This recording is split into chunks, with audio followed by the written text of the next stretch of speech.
All right, let's dive into the incredible lives of two musical geniuses who didn't just master their craft, they completely tore up the rulebook and showed the world something new. So think about these questions for a second. They sound like riddles, right? But these paradoxes are at the very heart of our story today. We're going to explore how a so-called weakness can become an unbelievable strength, and how an instrument that nobody wanted found its soul and became a national treasure. First up, let's meet Evelyn Glennie. She's a world-famous percussionist from Scotland, and her journey into music started with a challenge that would have stopped most people in their tracks. And then we have Ustad Bismillah Khan, a true legend from India. His story is completely tangled up with his instrument, the shehnai, which, believe it or not, also had to fight its way out of the shadows to be heard.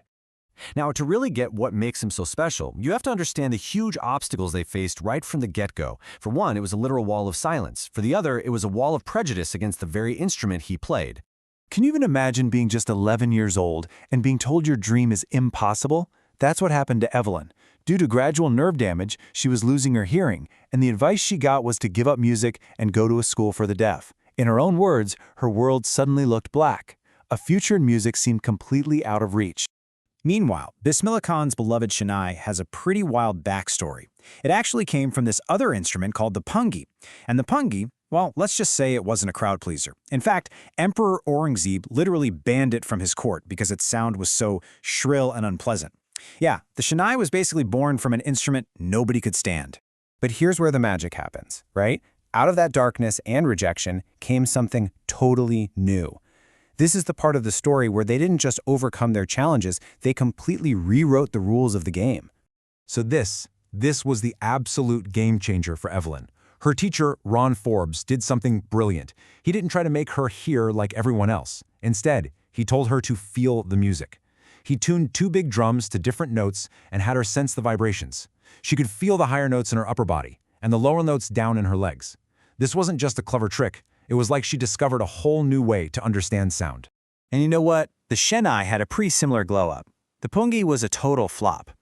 But a barber in the emperor's court saw its potential. He didn't junk it, he redesigned it.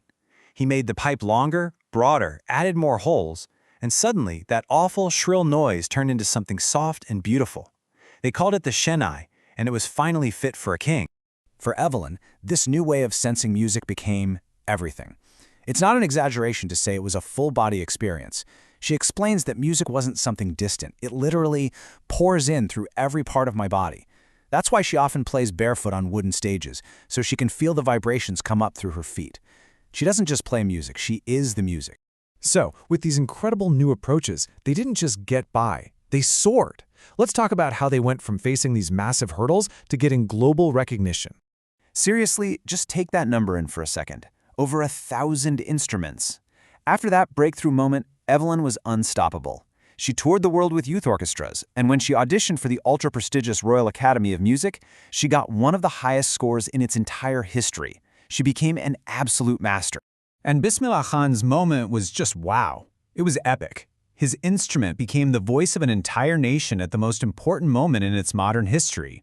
When India gained its independence, it was the sound of his shehnai that echoed from the Red Fort, welcoming a new era. Think about that. The instrument once banned from the court was now announcing the birth of a free country. And the awards they got? We're talking top tier, the absolute highest honors you can get in their fields. Evelyn won the Royal Philharmonic Society's Soloist of the Year award. And Ustad Bismillah Khan, he received the Bharat Ratna, which is India's highest civilian award. It doesn't get any bigger than that. But for both of them, it was never really about the fame or the awards, you know? Their music came from a much deeper place. It was fueled by a powerful belief in hard work and a connection to their homes that was just unbreakable. Evelyn's take on all this is so powerful. She just wasn't interested in being called a hero or an inspiration for overcoming her deafness. For her, it was simple. It was about hard work and knowing your goal. That's it.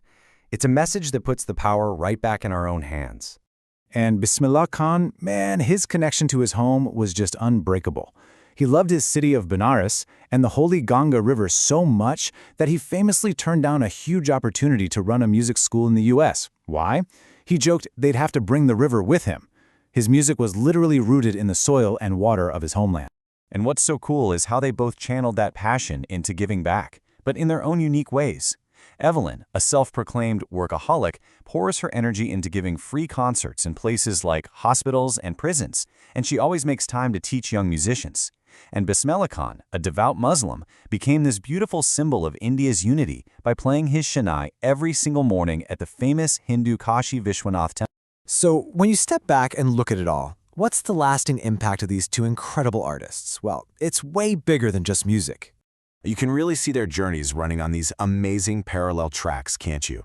Evelyn took percussion, which is usually stuck in the back, and made it the star of the show. Bismillah Khan took the shehnai from weddings and temples and put it on the world's most prestigious stages. In the process, they became symbols.